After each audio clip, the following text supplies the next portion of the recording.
Across the JAKIB Media Network, we get immediate reaction from Harry Mays of the middle. The pick is in, Harry. The Eagles make a trade, a rare trade with the Cowboys. They move up. Do they get the guy they want? Well, they obviously got the guy they wanted. I mean, you don't move up in the first round to select a player that you're kind of wishy-washy about. I mean, they had targeted DeVonta Smith, obviously.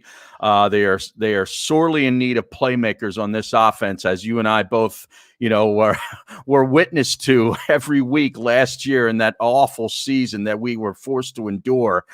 So they got a playmaker. I thought it was really interesting the way the board sort of played out in front of them, because I would really have loved to have seen what they would have done at 12 if either Patrick Surtain or J.C. Horn were also on the board. That would have been the really interesting piece. But of course, that's not what happened. I was kind of stunned that J.C. Horn went to Carolina. Matt Rule took every draft pick last year in his inaugural draft as an NFL head coach and took defensive players. So I thought he might go with an offensive player to help his new quarterback, Sam Darnold. He chose not to. He went Horn, and then Surtain went right after him to Denver. And that's really where I thought Micah Parsons might have gone because he was such a great fit.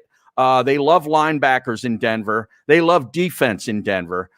So I'm not surprised they took a defensive player, but I kind of thought that Micah Parsons had gone there. That's where the board sort of shifted for me. And that's when I started to think, wow, Fields might be in play here for the Eagles. What are they going to do? And then all of a sudden they trade, and they not only trade, but they trade with the Dallas Cowboys, which they haven't done very often. In fact, the last time they think they did that, it might be the only time they've ever done it. I don't remember, but 2007, you'll remember when they ended up taking Kevin Cobb, they traded out of the bottom of the first round and allowed Dallas to go up and select Spencer, a pass rusher. And they ended up taking Kevin Cobb later in that draft, a few picks later. But they trade with Dallas, who obviously loved Parsons and could have taken him at 10, ended up getting him at 12, plus the third round pick they get from the Eagles. So a nice move by Dallas on the board. And I thought it also was a great move for both teams. It's really odd that a trade works out for both teams between division rivals. You don't see this very much in the NFL, Joe, as you know.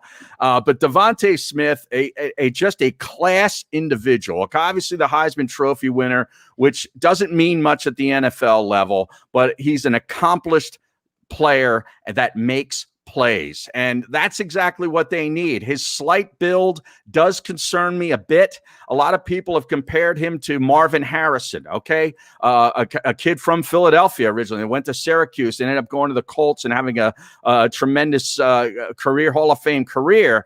But he also had a Hall of Fame quarterback throwing him the football. Okay, so let's keep that in mind. And he also had a great wingman in Reggie Wayne from Miami for all those years, including that Super Bowl championship. So, the body type and everything is a Marvin Harrison type thing. He runs tremendous routes. That's his benefit. He's an instinctual player with good hands and runs tremendous routes. He's not going to blow you away with speed. In fact, he didn't even want to run his pro day, 40 in his pro day against Jalen Waddle, his teammate, who ended up going 6th to the Miami Dolphins, who is a burner. So he's probably around a 4.49, 4.5 speed guy. So, it's good, but he's not Deshaun Jackson, you know what I mean? But he just runs tremendous routes. He's got great instincts. He's a football player, loves to play the game too, which is another big deal at this level. He loves football, and that his frame can take on some more weight. He can put on another 10, 15 pounds of muscle, in the next, year or two as he gets into the strength and conditioning at the NFL level. I thought it was interesting, Harry, in watching Barrett Brooks comment tonight about the pick. The one comment that he made about DeVonta Smith is he has good hands. Yeah. A lot of burners don't have great hands. DeVonta has good hands, and that's going to be a difference from him, or a difference for him. And, of course, reuniting and getting Jalen Hurts, giving Jalen Hurts a weapon. Yeah, right. We have a lot of reunitings going on right now in the NFL, whether it be quarterback and receiver or, coaches and quarterbacks, what have you. But yeah, imagine that, Joe. They get a receiver that can actually catch the football. I mean, it's a beautiful thing. So now, they get their receiver. He can play the X, which, it's going to be interesting to see him at the line of scrimmage against NFL cornerbacks. That's going to be another situation. Nick Sirianni's got great work with wide receivers, coming up through the ranks in coaching. He was a wide receiver when he played in college at the college level.